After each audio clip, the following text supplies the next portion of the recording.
All right, boys and girls, this video is brought to you by PrizePicks. It's so simple. You go to the App Store, you download PrizePicks. You can pick more or less on your favorite players in the NBA, NHL, UFC. There's boxing for chances to win 100 times your money. It's available in states like Texas, California, 30 more plus Canada. Place a $5 lineup for new users when you use code Timbo at sign up, and you'll get $50 instantly, no string attached. March Madness is going on right now, and UFC314 is next week, so it's a great time to make some picks. If you think you know sports, if you think you know fighting, easy way to make a few bucks. PrizePicks, code Timbo.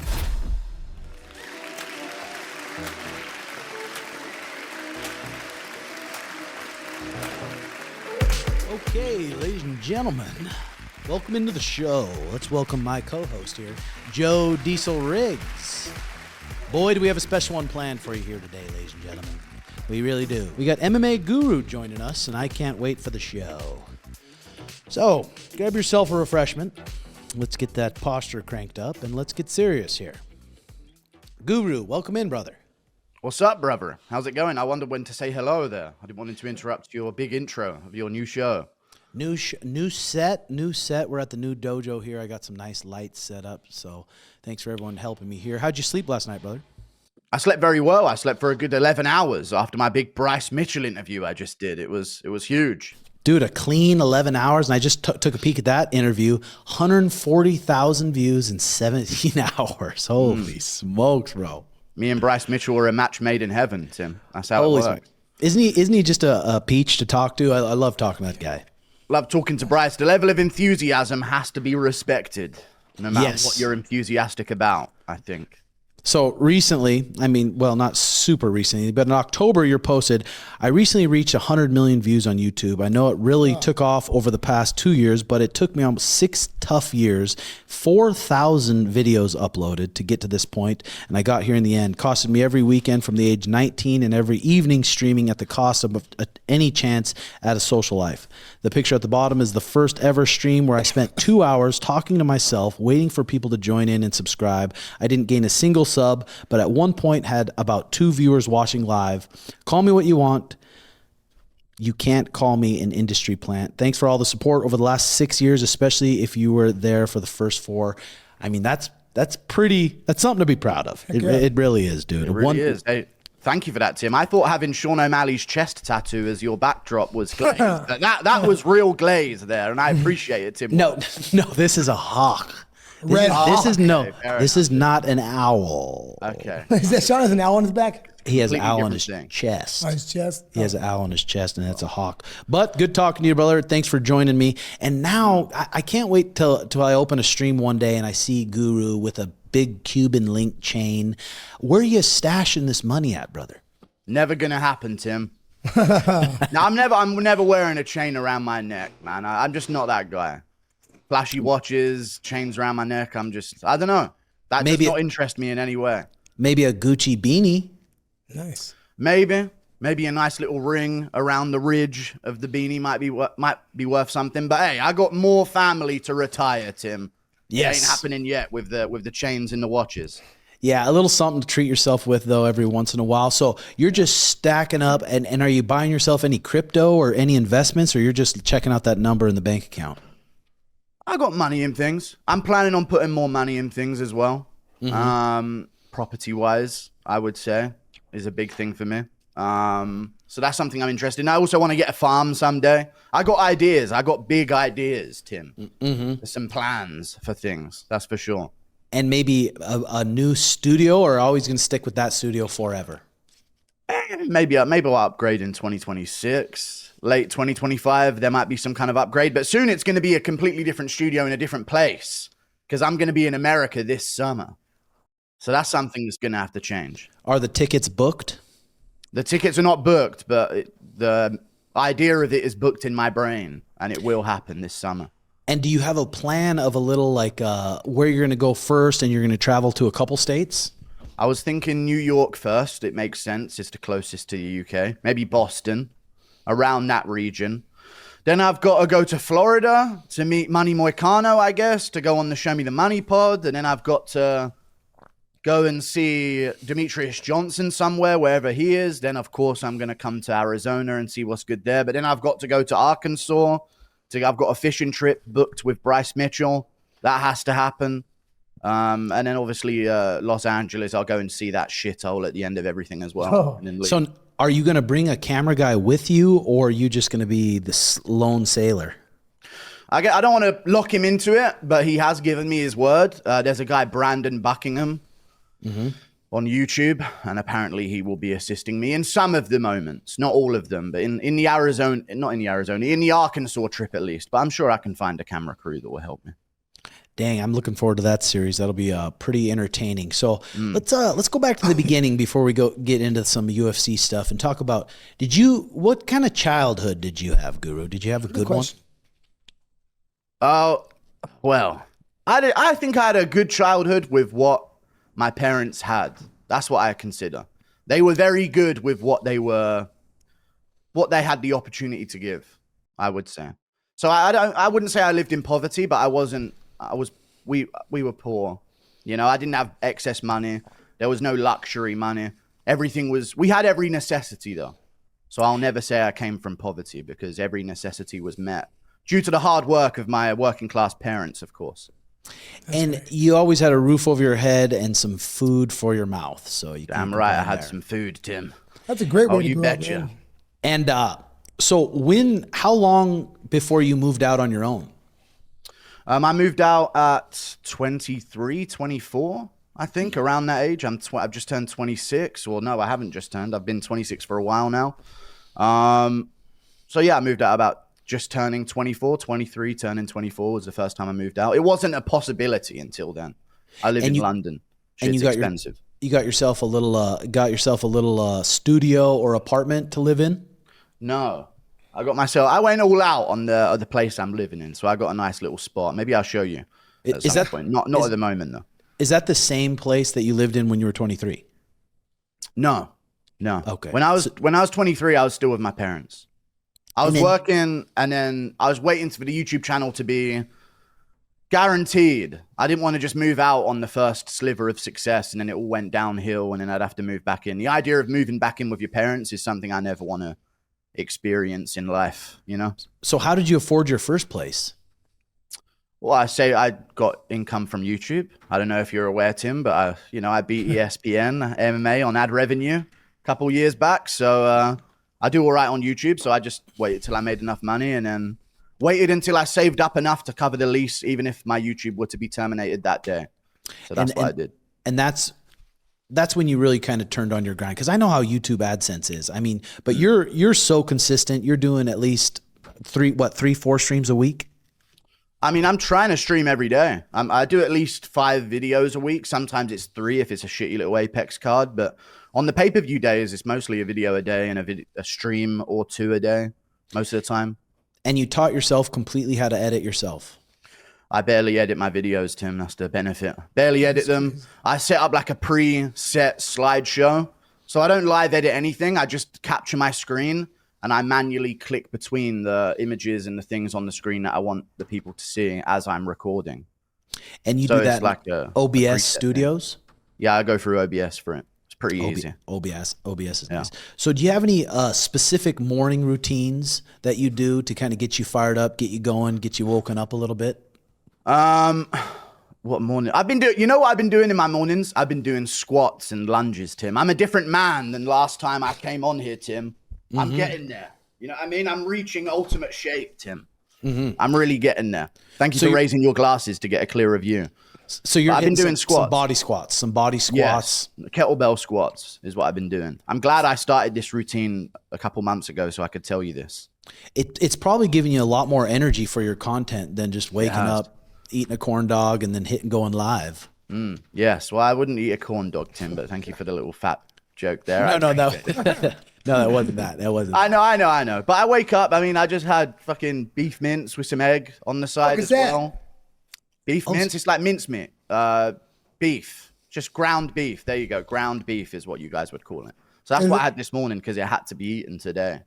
And do you doll it up with spices or sauces, or you just go plain? I'm kind of living lavish now. So whenever I get meat, I get them pre-spiced and pre-seasoned. So I have Mexican style chicken and Mexican style this and smoked hickory this, and you know how it goes, Tim. We live that's nice. And you don't do any caffeine, nicotine, or Mary J.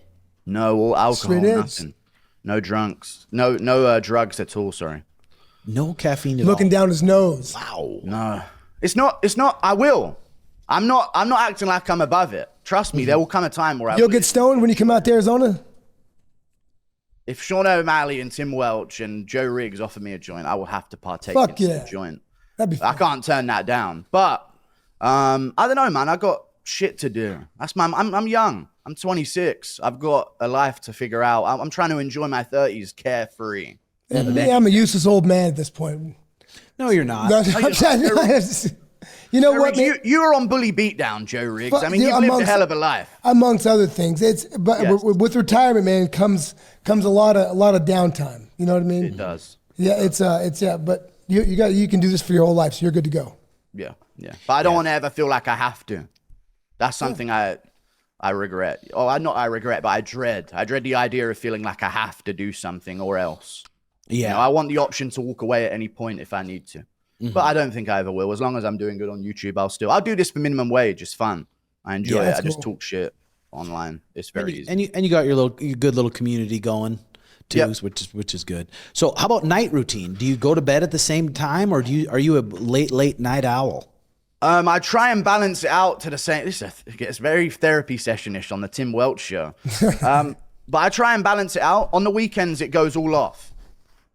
I'm basically jet lagged every weekend because I have to stay up until, the cards start my time at like 11 p.m. and then it will end at like 6, 7 a.m. my time. Oh, damn. So I'll probably get done with recapping the fights and the card by 9 a.m., 10 a.m. So it's like I'm recovering from jet lag every weekend. But I try and get it balanced out in the week to go to bed at a similar time, probably about 4 a.m., wake up at about midday, 1 p.m., around then, typically.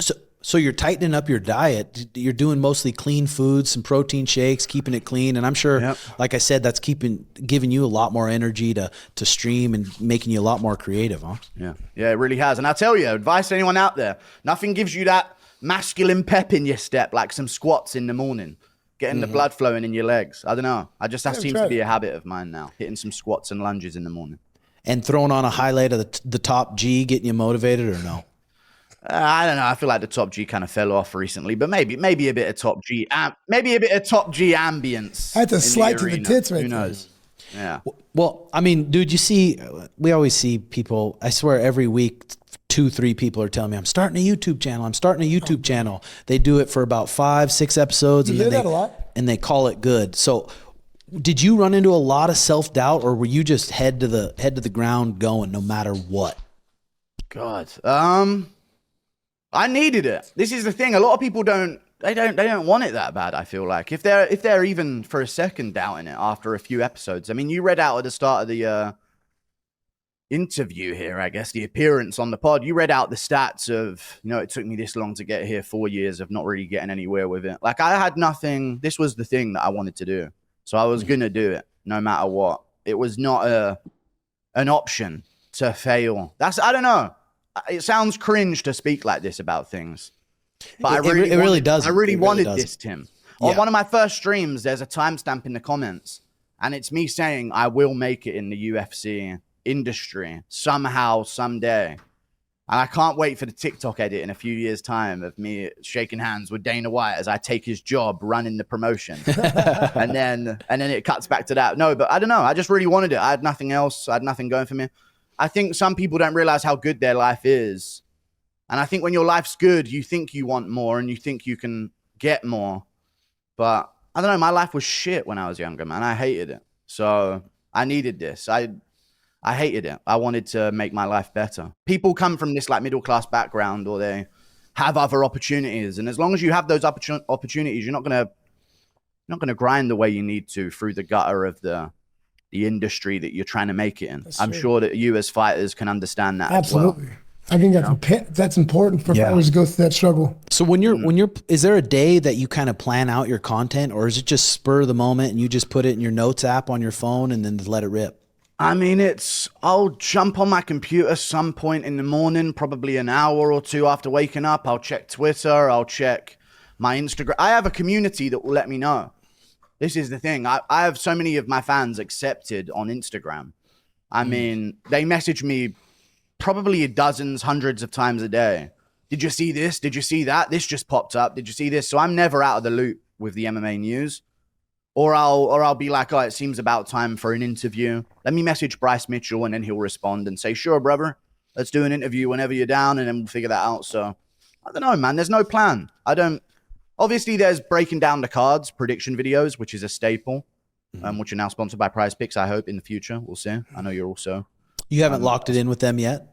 No, I've done a sponsor, but I'm hoping to renegotiate soon. So maybe I shouldn't have said that. I don't know if I'm going to re-sign Tim. Who knows? I feel like there's other options. I don't know. I don't want to ruin my negotiation here, but no, I just go off of the flow of the day. I don't know. I feel like I'm an MMA fan, so I know what's interesting to me. And if it's interesting to me as the average MMA fan, then it will be interesting to the rest of the MMA community, I'm sure.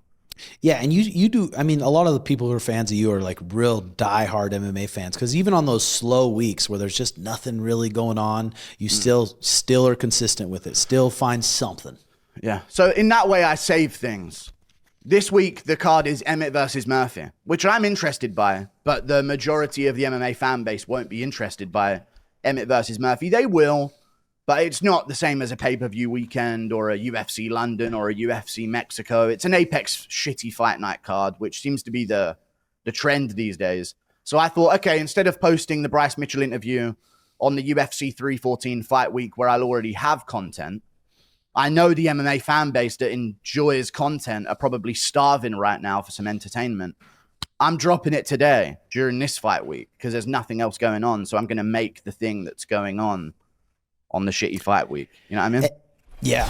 Fellas, we need to be talking about these, and that's VIIA. VIIA gives you the freedom to blaze your own trail, and the best part is they're American-made and shipped right to your door all the way across the U.S. Whether you're recovering from a hard training session or getting ready to scrap on the mats, VIIA Hemp has you covered. The organic hemp is grown without pesticides and harsh chemicals. It's just a real quality product, and you can feel it. Their gummies are also great right before practice. I like the low dose Elevate gummy, help me dial in, or after practice, the Cloud9 to chill out and relax, and sometimes I get some real good creative ideas. Check out the link in the description and use code TIM for 15% off. So, and with say, I haven't got to listen to it. I'll probably listen to it a little bit later with your Bryce Mitchell interview. Do you sit down? Do you already have an idea before what you're kind of going to ask him, or wait for some? Are you scared of the dull moments, or do you just let it flow? I mean, with Bryce Mitchell, I mean, listen, with other fighters that you're interviewing, maybe there is more of a plan. But I said hello to Bryce Mitchell when he called Elon Musk the Antichrist that wants to impose the mark of the beast on the citizens of America. So it really wasn't, I didn't need to plan too much. Bryce Mitchell kind of did it himself. Mm-hmm. You just got to say hello to him and he's ready, you know what I mean, to give you pure enthusiasm on whatever he's enthusiastic about, I guess. Yeah, which I appreciate him for. A lot of people shun Bryce Mitchell, but I don't take things too seriously. I don't have to agree with everything someone says. I don't have to be the same religion as Bryce. Like, if he wants to say that, then that's him. I'm not going to steamroll the interview and have a gotcha moment against Bryce Mitchell. It's Bryce Mitchell. Like, he's a fighter. I appreciate him, and he can go off on an interview with me, and I'll let him say his piece. Yeah, I'm looking forward to it. I'm hopefully going to go out there and stay a weekend with Bryce too and do a vlog out there with him. I'm looking forward to that. But I was watching Gene Silva spar. Gene Silva dropped a bunch of his sparring, and Gene Silva does get taken down. And the guy he was sparring was putting him in bad positions, mounting him. And I think this could be a different fight than people think. And if you look back at it, if you want a technical analysis, if you look back at the Charles Jourdain fight, who is now a bantamweight, wasn't the biggest featherweight in the world and was also a pure striker at featherweight. I remember he took down Gene Silva 3 times, got to his hips. And I think Bryce Mitchell's the type of guy, if he gets to your hips and he's got you down, he's got a hold of your hips, he's getting to the back from there most of the time out of 10. So you only have so many opportunities to let a guy like Bryce Mitchell get you down. And while we're on the topic of discussing, you know, these matchups, Ilia Topuria is talking about moving up to lightweight. And one of the big examples that people are using as to why he won't succeed at lightweight against these grapplers is that Bryce Mitchell got him down and held him down for 1 minute and 15 seconds at the end of round 1. Bryce Mitchell, even on an off day, he can hold down the best of them. Let's not forget he dominated Edson Barboza too. So I think Gene Silva has an opportunity to catch him for sure. He's got that style. He can put you away. Fighting Nerds, I think last time I was on here, I told you about the Fighting Nerds coming up, and now they're taking over the sport. But I feel like if he gets taken down, if Bryce Mitchell plays it how he should, this is that, you know, he's going to put that demon in a crucifix and exercise him live on pay-per-view. Did he say anything dicey? And when you're having these interviews and when you're doing these things, I mean, does YouTube never like sometimes like partially block you and stuff from talking about some of this stuff? No. I mean, listen, I understand there's like shadow banning and stuff, but I keep it. I think maybe it's part of being English that you have this sort of built-in sarcasm ability where you don't have to say it like a possessed guy. You know what I mean? You can just like dance around topics and sarcastically wink and nudge about a certain thing with your joking system. So I don't know. I mean, they demonetized some videos, but the Bryce Mitchell interview is fully monetized as of right now. So I don't know. YouTube's, as long as you're not poking in like really specific areas of politics. I'm an MMA channel, and Bryce Mitchell's here ranting about his German heritage. So, you know, I just let it fly. And if I get demonetized, I get demonetized. I got a fan base that supports me, and I'm okay with that result. I don't ever think about, oh, this might get me demonetized when I post it. Listen, my most popular video is me calling John Jones gay for 40 minutes. I don't think that's according to YouTube's best idea of what kind of content they want on their channel, but I mean, it's got to be done, isn't it? I don't know. But this is the content people want to see, so I'm just going to go along with it.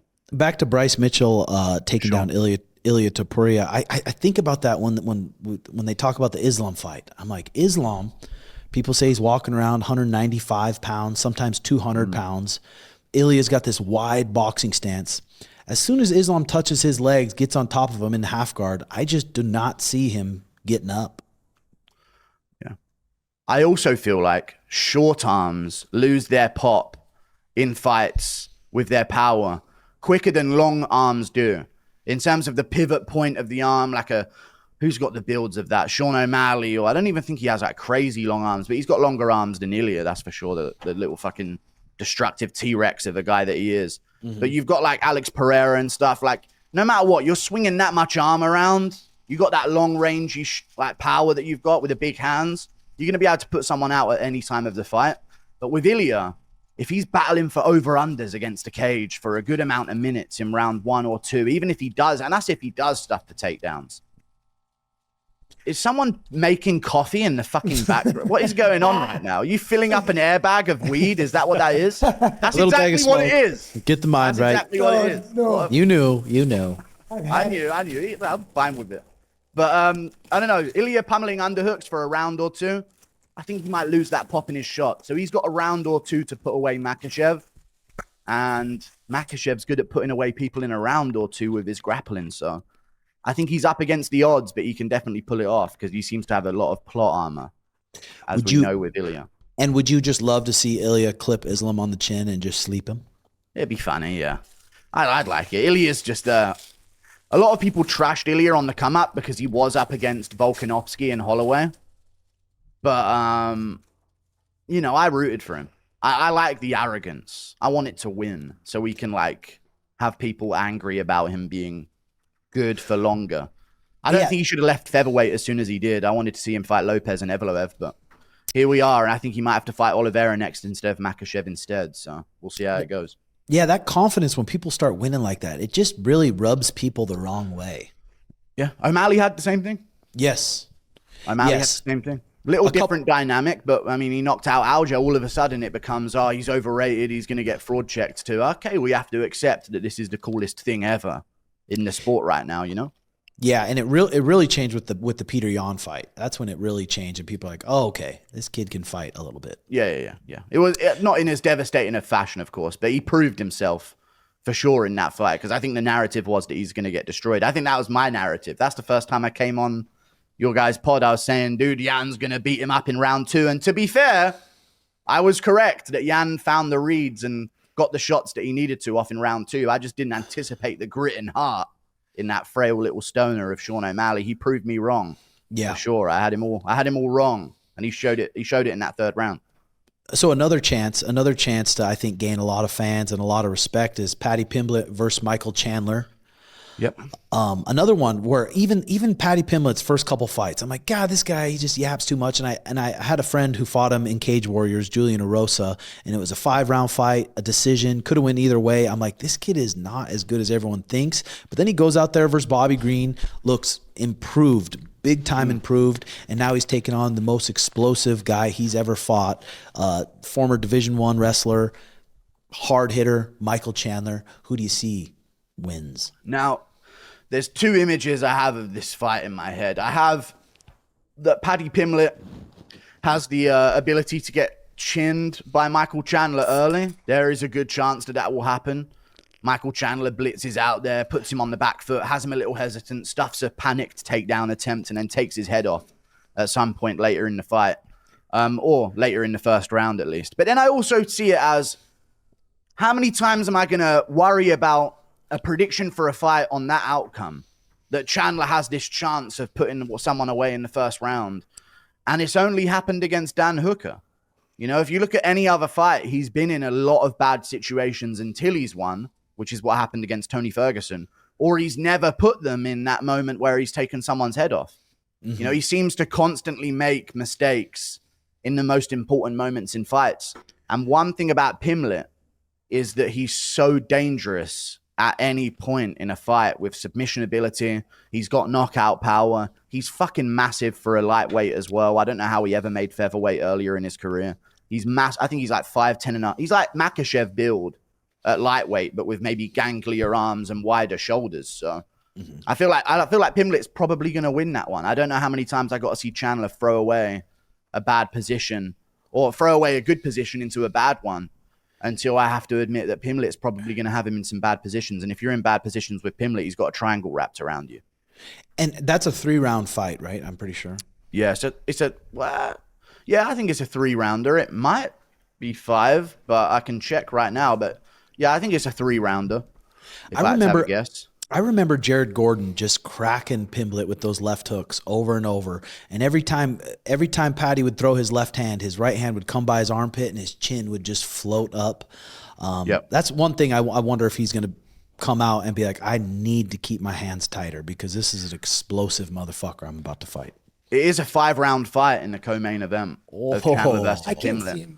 I can't see Chandler losing. I can't see it. 5-round bout, and you can't see Chandler losing. I know. It's, you bring up fucking the points you bring up are very good. I just can't. It's see happened more often than I know.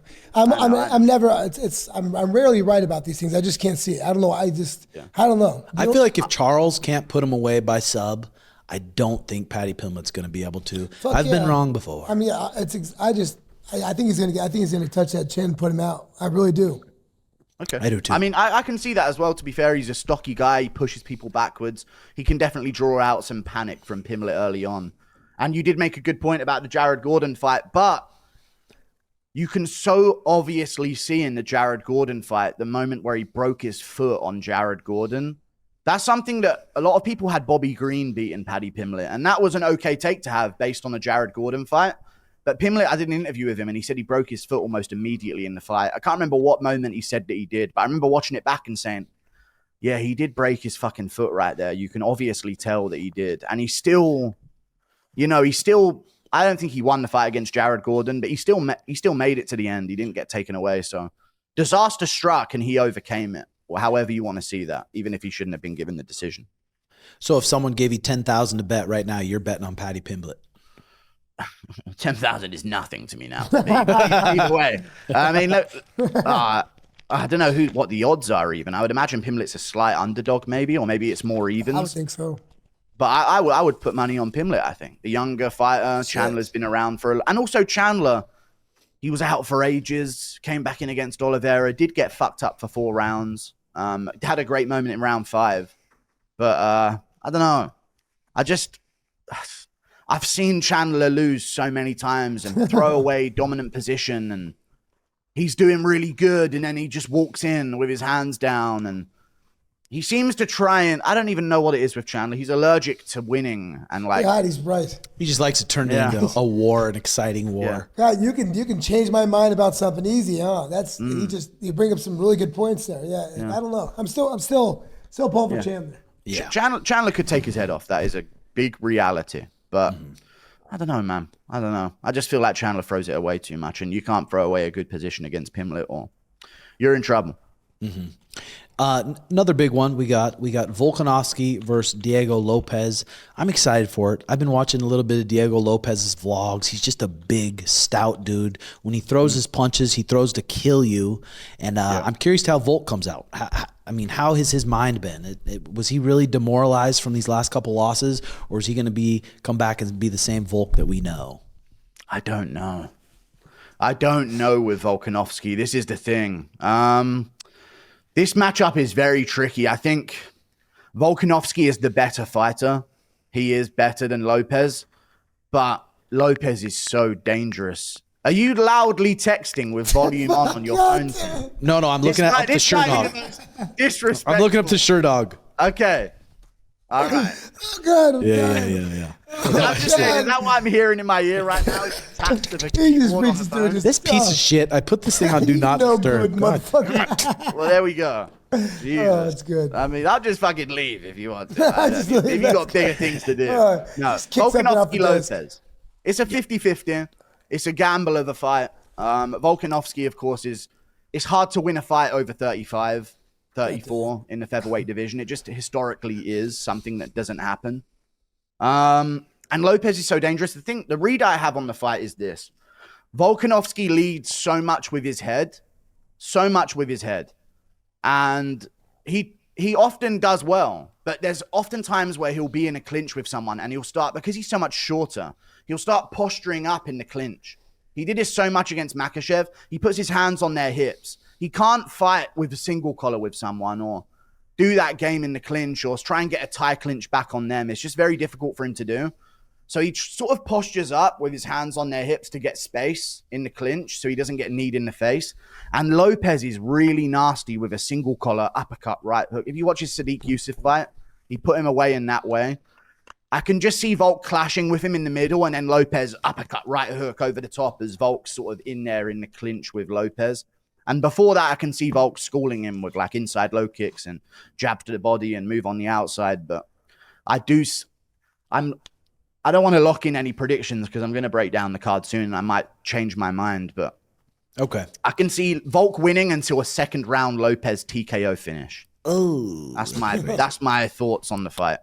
Okay, another one exciting that we have coming up. We got 37-year-old making his debut, 5'6", 145. He's got 36 wins and 7 losses. He's got 24 finishes. That's Patricio Pitbull versus Yair Rodríguez. Patricio is 1-2 in his last 3 fights. His last win was against Jeremy Kennedy, and now they put him right into some seriousness.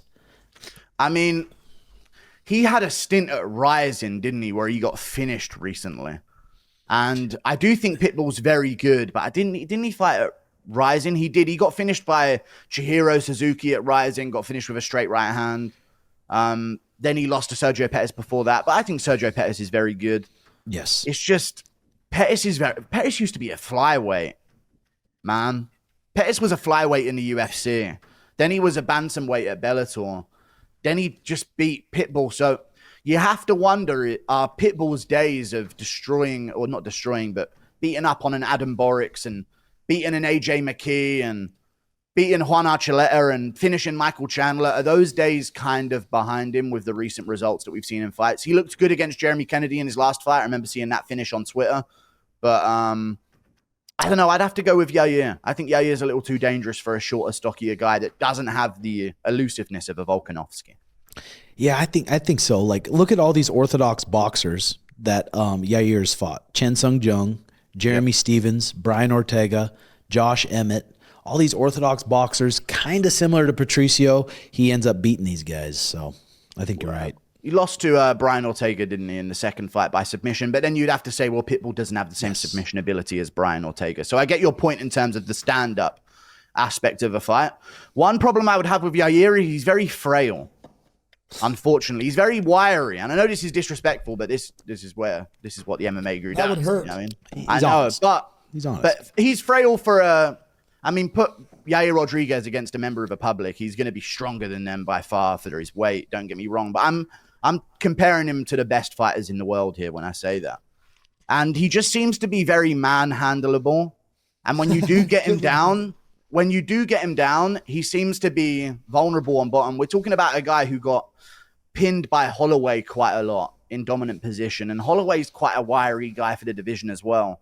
So there is a world where I can see Pitbull full guard camping Yair and grinding him out, dragging him down against a cage. And eventually that sort of wiry crackhead knockout ability of Yair Rodríguez kind of diminishes.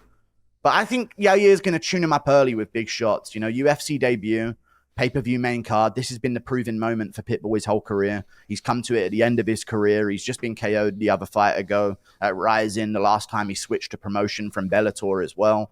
So the last time he switched to promotion, he got knocked out by a guy he really should have beaten, but a very dangerous guy regardless. But I think this time, Bright Lights starting his... I mean, Yair's been here before. Yair's fought for an interim belt in the UFC. I know Pitbull's had big moments, but this is a new thing for him. I don't want a guy who's experiencing things for the first time in the UFC to have Yair Rodríguez in front of him throwing front kicks at his face. Yeah. So I would go with Yair by TKO, but it's a risky one. Yeah, good point. Yeah, so now, I mean, there's talks Merab versus Peter. There's talks of Merab versus Suga. Nothing in set in stone yet. But well, I feel like it's going to happen at Newark, New Jersey card before International Fight Week in June. I think that's what O'Malley Merab. Let me see your facial expressions in reaction. That's your gut feeling, huh? That's my gut feeling that there's an O'Malley Merab 2 being booked for the pay-per-view before UFC International Fight Week in June. If that fight does go down, that's the honest opinion. I hate the idea of it, but I understand it. I had backlash against the idea of that fight being booked because I thought there was an O'Malley versus Sandhagen in the works, or an O'Malley even before Cejudo fought Song Yadong. I thought, oh, they can do the O'Malley Cejudo fight. So at first, based on the ideal reality that there could have been, I wanted Merab Pantoja. That is big to me. They're both top 10 pound for pound. Pantoja should be higher pound for pound than he is because flyweights are all really good. You can't be bad and get to the top of flyweight. It just doesn't work like that. You have to be good from the get-go. At heavyweight, you can be some fat guy with knockout power. You might get ranked, you know? But you're also quite good. But at flyweight, you can't be fundamentally flawed and make it to the top. So I think he deserves more respect. I would love to have seen Pantoja versus Merab. But the fact that we're not getting Pantoja Merab, I look at the bantamweight division right now and I think, what's next for Merab then? I see Yan, who he dominated. That's not really too appealing to me to make that rematch right now. I would have loved to have seen O'Malley versus Yan too in the meantime to earn a title shot. But if Merab wants to stay active, I understand why looking down the bantamweight division, they have selected O'Malley. Umar just lost. Figueiredo just lost. Sandhagen just lost. They've only got O'Malley and Yan as options, and going with O'Malley makes sense based on the competitive of the Merab fight in the first place. Why did so many people... Was people just as mad at Merab when he beat Jose Aldo as they were at Mario Bautista when he beat Jose Aldo? I put a 10K knockout bonus on Mario Bautista's head, Tim. I know you're good friends with Mario Bautista. But I said that whoever knocks him out would get 10K bonus from me. But do you recall being as mad when Merab did the same thing to Jose? Oh, yeah. I think I ordered Putin to invade Georgia instead of Ukraine after Merab did that to Aldo. I don't want to bring up old news and get myself in trouble, but I seem to remember I was very, very angry at the result. Yeah, I was always curious with that. I'm like, God damn, people hate Mario now, but that's literally... Is he getting a lot of shit for that? He's getting a lot of shit. Maybe they like Merab more because Merab's kind of a goofy on social media. He's pretty funny. Yeah. Merab's won them over, though. Yeah. He's won them over time. I think at the time, people did hate Merab. So I do think the hate is the norm that Mario... I actually think Mario's getting less hate because he's less of an... He hasn't done it multiple times yet. If he now does the same thing to VIIA, then it's like a Merab situation, you know? But was that Schmitty that just came onto the screen? No, that was our editor, Garrett. I told Schmitty to come up and pop on, but he kind of got, I don't know. He's like, I don't know. What did you question everything? He would have made it massive, man. It's a shame that he wasn't here. Either way, I think Mario Bautista, listen, if he goes out there and puts away VIIA or has a fun scrap with VIIA, people forget. People forget, man. They do. They really quickly forget. And he probably will, because you watch some of Mario's old fights and like he's had some pretty bangers. Absolutely, he's a dog too. He'll sit in there and take it. Yeah, he had a good fight with Damon Blackshear. That was a really fun scrap. He had a sick performance against Ricky Simone where he just put it on him for 3 straight rounds and put a pace on him and broke him. You know, it's easy to slander someone for a bad performance, but the problem is when that a bad performance is the biggest spotlight performance of their career, that's the impression that the fans get, and that's the ones that we care about. So the reaction is going to be more emotional than it is if he were to do that against a Damon Blackshear or someone else that he's fought. Since the last time we spoke, your beef with Nina Drama has kind of picked up. How's that relationship going? I don't know. I kind of, you know what, my mum, I'll give you an exclusive. I mentioned this on stream once, but I never said it on video. My mum advised me to stop with Nina Drama. Really? Because she winced. It was like, oh, she's, I sensed, she didn't tell me to stop, but she kind of went, I don't think you should be going after a woman online like this. She keeps tabs on your Twitter? Yeah, well, my parents watch everything I do. They just got done watching the Bryce Mitchell interview. If I go with my parents, they'll say, oh, is John Jones still ducking Tom Aspinall? And I'll be like, yes, Mum. John Jones is still ducking Tom Aspinall. And that's just, they watch a lot of my content. But I don't know, I just sensed discomfort. And I also thought to myself, like, man, I don't want to be the guy slandering a woman nonstop online with videos. Happened? I'll talk shit on stream. About her, but I don't want to. Once I've won, I don't want to then press the victory until they're bullied and crying. And, I slam dunked Nina Drama. I'm not going to go in for extra layups in overtime. You know what I'm saying, Tim? It's not needed. And your mom frowned upon it? I did. She didn't frown upon it, but I just sensed, my parents have social circles, you know what I mean? And their friends know. And there is a point where I'm like, man, I don't want to go after Nina this whole time. I know it's kind of weak to say that. And dude, you're a bitch. You should go after Nina. Oh, I just trashed Nina for being a whore and a. That's that one girl that the cute girl. She does the interviews. Okay, yeah. You hammered her. Big forehead. I like that. Yeah, she went after me, and I just trashed her in hypocrisy. She said, you can't make a fat joke. And I was like, well, here you are laughing at Sean Strickland in an interview making fat jokes about people, but I can't make a fat joke. And then recently she said something on Twitter like, President McGregor. I'm like, okay, well, McGregor can likeliness of him actually doing the R word to a woman, but I can't call this woman fat. Yeah. So she has I think people just don't like me because I'm critical of them, and then they hide behind a moral reasoning for why I'm to be disliked. You know what I mean? They can't just say, oh, he doesn't like me, so therefore I don't like him and he should be ashamed. So instead it sort of becomes a thing where they're like, oh, he doesn't like me, so I'll pretend that I don't like him because he called a woman fat, or I'll pretend that I don't like him because he said that's all it was over is the fat joke? That was all that was all it was over, was a fat joke at a woman. And I barely called her fat. I just made a slight dig about it, and then I barely called her fat. I mean, it is what it is, I get fat jokes all the time, so if I'm going to throw one back, it is what it is. Me. Do they? What about balding jokes? Is he balding? What do you mean? Oh no, my God! He's not balding. Oh my he's God. not. He's not. But I've been kind of keeping a peek at mine in the showers. I see him combing down quite a bit. You're lying. No, you don't. I swear. Looks like your fucking hairline just running back to your fucking head. About 2 months away from Turkey. Yeah. I can see it creeping, Tim. Listen, I wear the beanie. Yes, nice. Contrary to the popular belief, I got a full mane under here, as some people are aware. So yeah, I do. I ain't taking off now though. Only on occasions do I take it. Yeah. So I got a full throw piece under here. Are you and Ariel have gone back and forth a few times? Are you guys squashing the beef a bit? It's about not punching down. Again, with the Nina Drama thing, it wasn't just my mum wincing, but I sensed it. That was also a component of why I stopped. But with Ariel, he's finished now. What the fuck? I think he's finished. No offense, I am punching down now in this podcast, but I'm not here to pile on Ariel because he's not big news anymore. He doesn't bring the views anymore. If I trashed Ariel, it'd get 80K views. It used to get 100 and something. It used to get 200. You know, I got Bryce Mitchell interviews to do. Why do you think the views have went down? Since because he started his own thing and he's just trying to build it now? I mean, yeah, because he started his own thing and he's trying to build it back up. But I don't think that's a relevant excuse to how the algorithm works on YouTube if you're really hot shit. But I get it. He restarted his thing. You know, Ariel can do his thing. I don't want to tear it. I never want to be the guy who's becomes a Karen with it. You know, if someone picks at me or does something horrible, I'm going to call it out. But then I don't want to be nitpicking at, oh, he said this slightly mean thing in an interview once. Because to be fair, since I trashed Ariel, he's been on his best behavior. He's been a good little boy since I trashed him for that year period. So I'm just going to leave him to it. He's been doing well. I'm proud of him.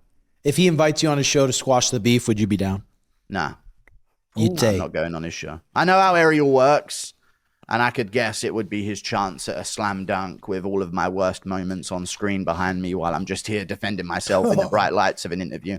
I know how Ariel works, and because I beefed, I always see these beefs online, Logan Paul, KSI, big names right now. Let me bring some relevancy to this in the pop world.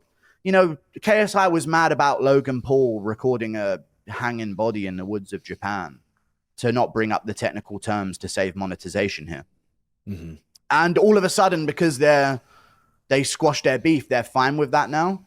I don't agree with that. If you've done something that I find quite reprehensible, like twisting DDP's words and trying to ignite a race war in Africa, which I don't want to say that Ariel's responsible for the current situation in South Africa, but, it's a very tense thing in South Africa to bring up those types of discussions. And Ariel had no problem warping it in that interview to suit his preference. Same thing with Jamal Hill as well. When I just don't like it. I'm not going to be like, oh, now I've got more views than him.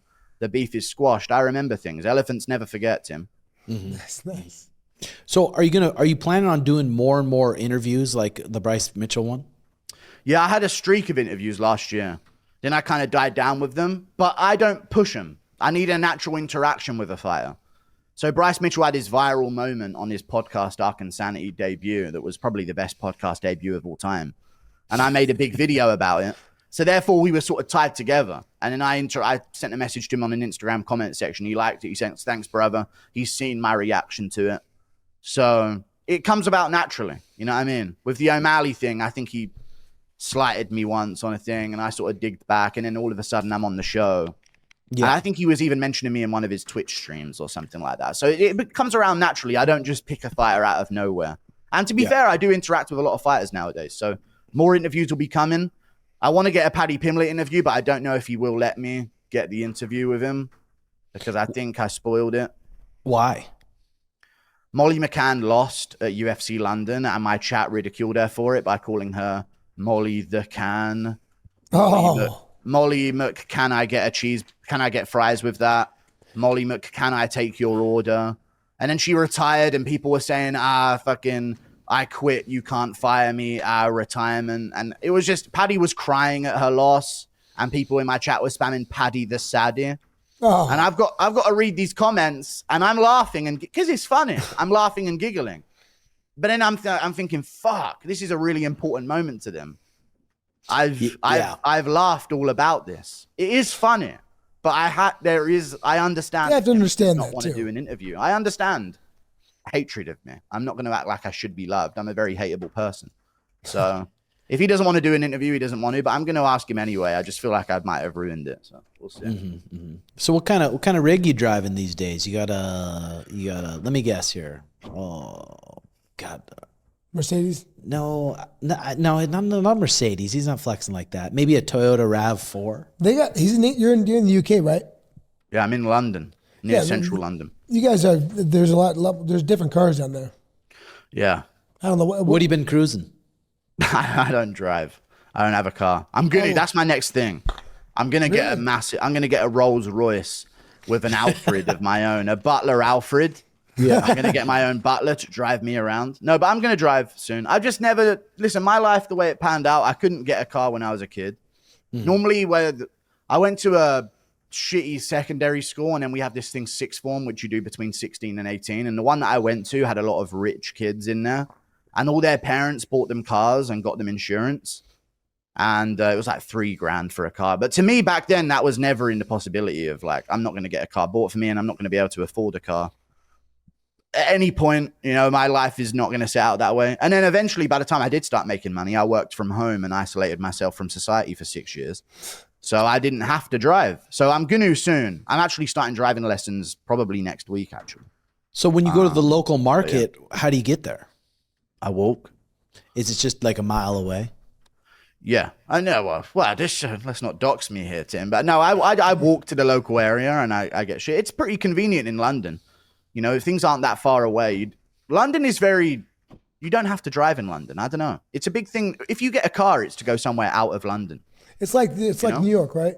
It's like New York, exactly the same as New York. Probably more population now, I would say. Really? Shit. Have you ever thought about getting like yourself like a pet, an animal? I would never get a pet, no. Maybe when I think pets are for kids. I think when I get kids, I'll get a pet.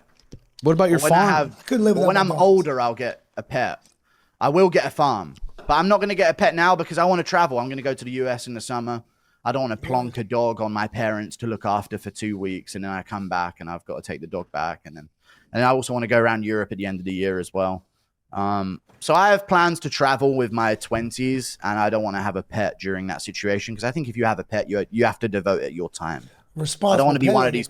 I don't want to have a pet that gets, I see these influencers with these pets who just leave it in a cage during the day. And then they come home and it's time to be a pet owner. There's no time to be a pet owner. You should be a pet owner across the board if you're going to have that responsibility. But I don't know. I want to get into farming. So maybe I'll just pay a farmer to have a farm. Maybe I'll pay Bryce Mitchell to run my farm in Arkansas. Who knows? Yeah.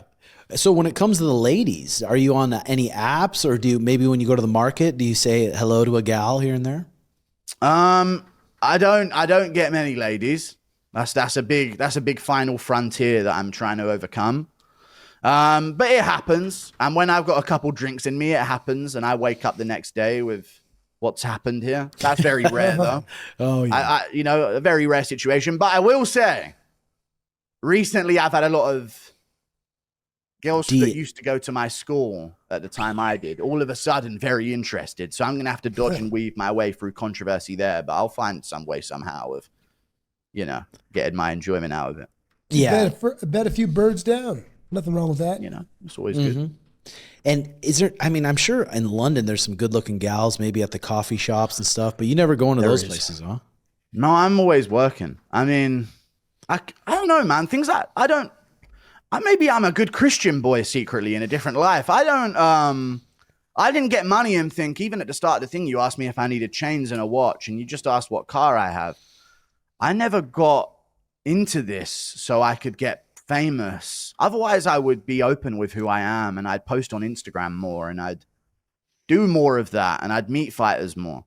I don't know. I think the charm of me in a way on the channel is that I'm a bit of I don't like it. I didn't get into this to get fame, money, pussy, chains, watches, fast cars, which is what a lot of guys do.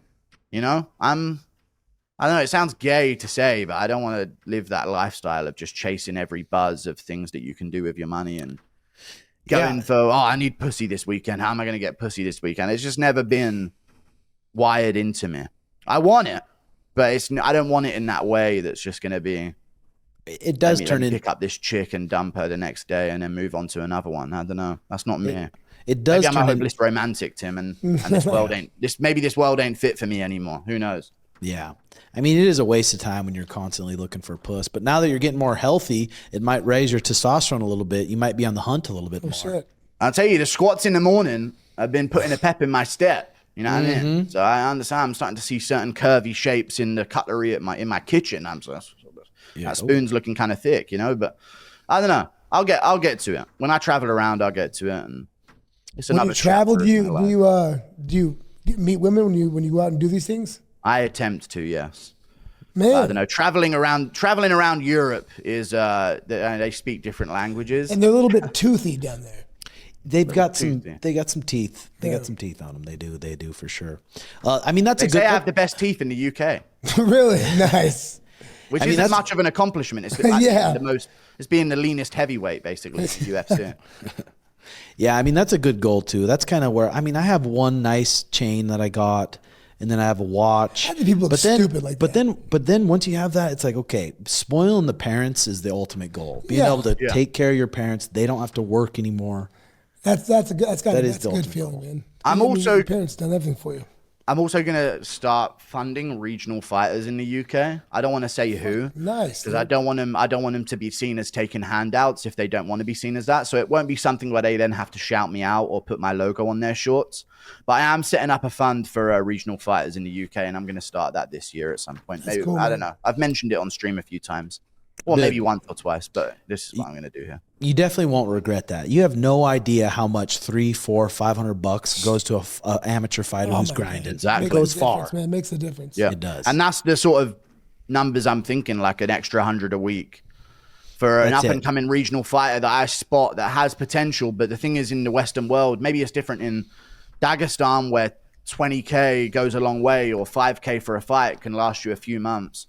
In the first world for now, I feel like that kind of, the only reason guys stop when they have potential at that time is because they have this other job opportunity, and then now they have a kid and they can't pursue it. I don't want that to be a reason why a regional fighter stops pursuing their career. So that's what I'm focused on right now. So I don't know. I have a certain amount of money that I earn. I earn quite a lot, and I feel like I don't earn. I think money's wasted on me. I don't get use out of it as much, so I think it would be a lot more effective for someone else. But you know. Yeah, the best thing about having the money is that you can just buy whatever food you want to buy, isn't it? Yes, that is the best thing. The food stuff, and also the not having money. There's a dread where this is gonna be forever. That was the horrible thing for me. When I was working, I worked 400 pounds. I was doing an apprenticeship for 400 and something pounds a month, 40 hours a week, which was under minimum wage by far, but it's an apprenticeship, so that's how they justify it. Say it again, how much? 400 pounds, so like just like $450 for a month of full-time work. Shit. But you also get some kind of qualification out of it, because that was my goal. And maybe someday I'll earn 20K a year, and maybe someday I'll earn 30K a year, or 5 years after that. And then maybe when I'm 30, I can... Maybe when I'm 30, I can be earning 30 something, you know? And it gets to that. And then I was thinking, man, is this all, you know? Yeah. But when you start earning money and you have it in the backlog and you invest it right and don't splash it on degenerate things in a young age, I can hopefully live my life. From now on, I think I could dip and be A-okay to never have to do anything ever again and chase passion projects. So I'm just going to keep going until enough members of my family are also in that position, and maybe help some others out along the way. Yeah, that's the way to do it. Maybe think about buying a Bitcoin, or are you scared of that? I don't know. I mean, gold is something. But Bitcoin, I mean, maybe I should get one. Tim doesn't want to hear about I'm sure when I go on the Bitcoin. Yeah. Maybe when I go on the Show Me the Money podcast with Money Moicano, he'll convert me to a Bitcoin enthusiast. Oh yeah, he's going to get me. I'll definitely leave Florida with a Bitcoin in my possession. But, so say it was about 20 years ago. Say it was about 20 years ago when there was no YouTube. What do you think you'd be doing? What would I be doing? I'd probably try. I wanted to be a fighter. I wanted to be a fireman when I was younger at one point. I wanted to direct movies. These are all things that I'm probably not fireman. I want to direct movies when I'm older as a passion project, but I would probably try and become like a more autistic version of Quentin Tarantino with some kind of movie producing thing at a low level. I wanted to do that when I was younger.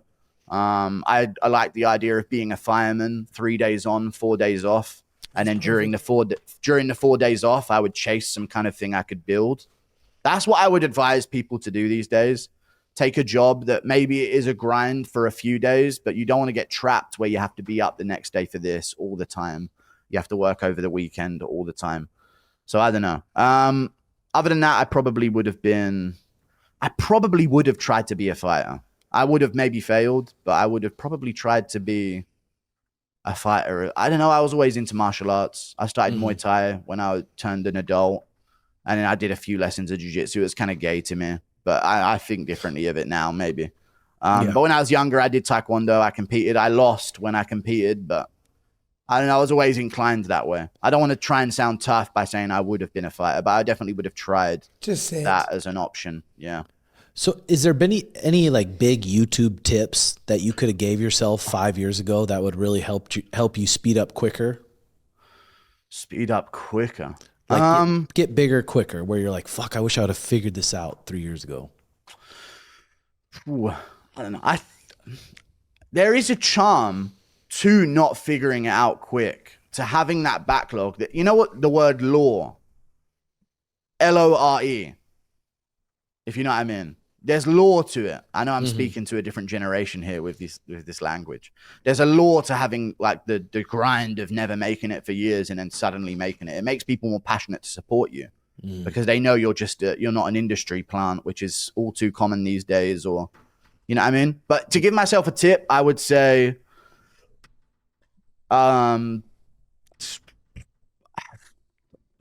try and make people laugh at a thumbnail.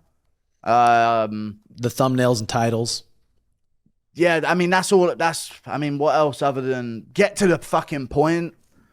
I know that you have a channel and maybe you have an intro segment, but we got straight to the point. You know what I mean? A lot of channels, they'll start their channel and they'll think, I need this production value and I need this intro scene and I need this graphic to play on screen when it pops up. And then let me think of a theme song that can play until I get to the fucking point of the video. You don't owe someone your viewership. Yeah, they're going to click on. And if you get straight to it, like I used to do when I used to start a video with UFC fight night, this or that, and I'm going to break down every single fight, this and then that. And it just gets straight to it. So get straight to the fucking point, start low production value and build it into high production value. And make someone chuckle with a thumbnail. I think there's value in starting low production value because people like to be along for the ride when they see a new channel. They don't want to get to the final product straight away. A lot of people get a whole studio and a swinging camera team and a massive microphone, top quality setup. I think start at low and build it up so there's a progression. People like to be along for a ride. That's the advice I would give. Other than that, get the fuck out of asking for advice and just start your fucking channel. If you really want it, you'll make it anyway. Yeah, that's good advice. Do you use ChatGPT or Grok at all ever? I mean, I tried to use Grok to get an image of me, Bryce Mitchell, and Paulo Costa fishing the other day, and it didn't work because I'm not relevant enough, I guess, to be grokked. But I don't know. I don't use any of that for anything now. I mean, people would be able to tell now. I don't know how accurate. I know it's accurate. I was just talking to a friend of mine I haven't seen in like a year about AI the other day. But I don't know. I don't use ChatGPT on none of that for anything now. Dude, it is pretty crazy and scary how powerful that thing's. What is it? What have you been doing with it that's making you feel that way? I mean, anything. If you own a business, it makes things really easy. It can draw you like outlines for anything. It said, write me a diet plan. It'll write you a diet plan within seconds within your goals. Write me a workout routine with no weights, just my body weight. My goal is this. It'll write you that within seconds. It's just fucking crazy. And then they have on the Grok the horny girl one. Yeah, I got that one. She'll flirt with you and she'll get you revved. She'll get you revved. I've already crossed that line with it, and I've regretted it. Let me see your chat history. No, sir, okay. Not a fucking chance. Oh God, would you do that? I would not sext with a fucking AI bot. No, I would not do that. Tim. I have a fear that it will be logged somewhere for when I. Oh God, I would end my life with a fucking. You know, I've thought that multiple times, but you know it's logged, Joe. That's why Joe won't let me touch his history on that. Oh fuck! I just destroy the phone. Oh, fuck. God, I don't know. I'd fear it'd be logged, and then once I get to my summit of absolute fame and potential. All of a sudden, it'd be revealed that I was asking a fucking robot to fucking inspect my nutsack, run their tongue across my shaft and shit. You know, I don't want to be getting into that type of problem. Yeah, they got an argumentative version. They got a philosopher version. Oh, like a regular woman then, that sounds like. Yeah, it's fucking insane. The base layer.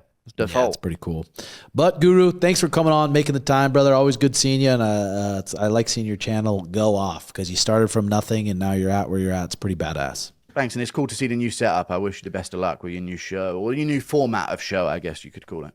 Fuck yeah. Appreciate it, Guru. If new to the channel, you can go follow MMA Guru. My Instagram's that boy MMA Guru official. No, it's not. My Instagram is the MMA Guru official. My Twitter is that boy MMA Guru. And my YouTube is the MMA Guru. Thanks for coming. I'll talk to you soon. See you later. Thanks for having me on. So he does all that stuff himself. all of it himself. His camera, the whole setup, figuring out OBS, Crazy. figuring out how to make a thumbnail, figuring out how to upload to YouTube. It's like He's never going to hire anybody else. He doesn't need to, obviously. That's fucking nuts. Yeah, it's the way he grew up, how you're not poor, but you have all your needs met, but with a struggle like that, I think that's super important. Yeah, he turned out like that. And it was good advice for the YouTube thing, especially when someone's there from your very first video and they follow you for years and years and years. That's how you get like loyal fans. Yeah, they actually care about what they think too. Mm-hmm. Okay, here's some Twitter bookmarks. You know I like going over my ex bookmarks here and just discussing these topics. The first one is the greatest investment you'll ever make is investing in an abundant mindset at a young age. That's a good one. That's one thing I will say Suga and I did at 19, 20 years old, reading books. Oh, just the books? Reading books on like what kind of mindset, how big athletes have dealt with pressure in the past and how to deal with something bad happening, what kind of mindset to have when these kind of things happen at a young age. They help out a lot. Did you turn Sean to all these books on? Is that how it came? Yeah. Well, what if you had to pick all the books that you read, what's the best first, the beginning book, the first one you'd get into? I think it's going to be so different for anyone. There's books that I had when I was 20 I didn't really understand much at all. Now I go back and read them a little bit. I understand them a little bit more. Really? But The Tools of Titans by Tim Ferriss or The Tribe of Mentors by Tim Ferriss. Okay. It's all these high-performing people and what they do on their routines. Because that Art of War book, I went and got that. I'm reading that. I don't fucking know. Wait, War of Art? Yeah, Art of War. Is that what it is? Yeah, Art of War. Or the War of Art. War of Art. Fucking the red book. I sent you a picture of one. The Art of War. I mean, yeah, some of those books are so boring. You get bored. It's just, I mean, I know it was written a long time ago, but yeah, it's not a good first book for me to read. So I will get bored of it. It didn't make sense to me. Okay, how about this next one? Everything is high risk if you are a pussy. By the way, here's a free pass to say pussy. Calling someone a pussy is not a reference to a certain part of a woman's anatomy. It's short for pusillanimous. Pusillanimous? The word pusillanimous is an adjective that describes someone who lacks courage or resolution, often characterized as cowardly, timid, or faint-hearted.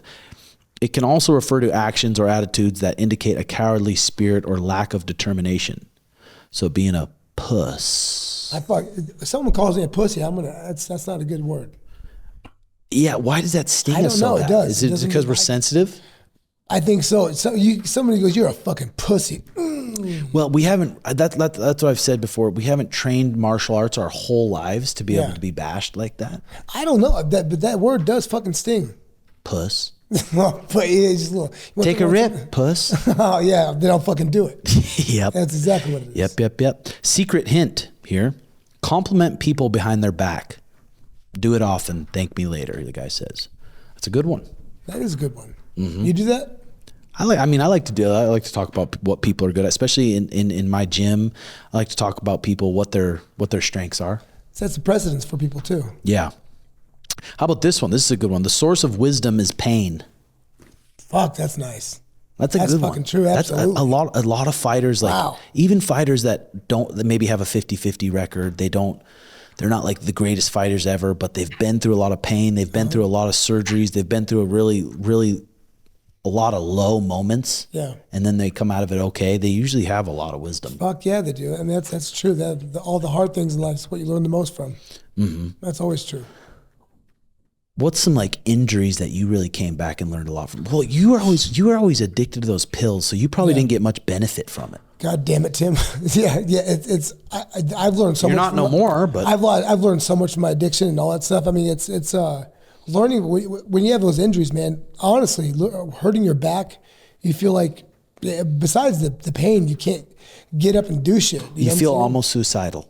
Yeah, for sure, and especially being an athlete. And then time ticks by. I mean, a year could go by. I think because I was fighting like 10 times a year at some points, and then hurt my back, and that went away, and then you don't think you'll ever come back, and it's terrible. Absolutely. The back ones are scary because you'll go to a doctor. And these doctors will say, "Hey, you 100% need surgery," and and once you get some back pain, it never goes away. And then the chiropractor will be like, "No, I can fix you," and they either fuck you up worse or they do fix you. But chiropractors are bad.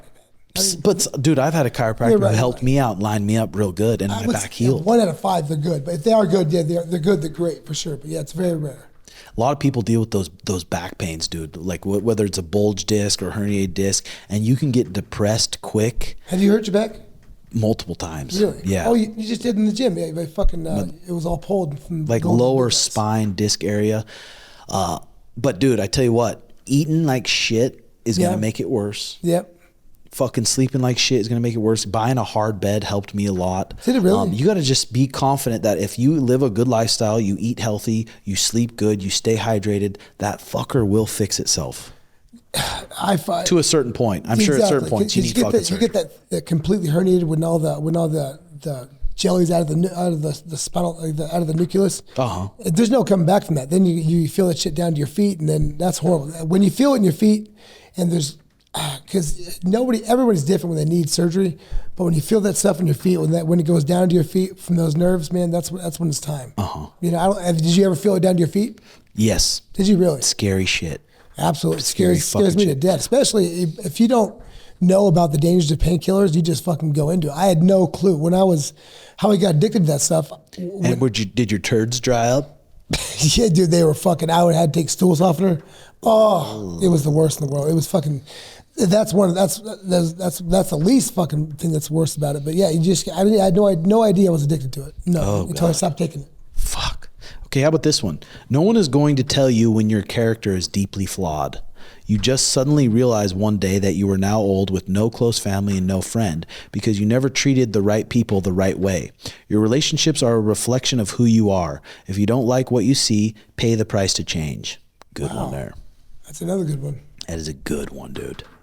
Because I look at people I meet and see how many, like, how long have they been friends with somebody or something like that? You know what I mean? Because some people can't just, their relationships are very fleeting. They're a year, 2 years at most. Yeah. I mean, at some point, if you look back and you're like, I have no real friends, like you got to look at yourself and what the fuck you're doing. That's the only person you can look at.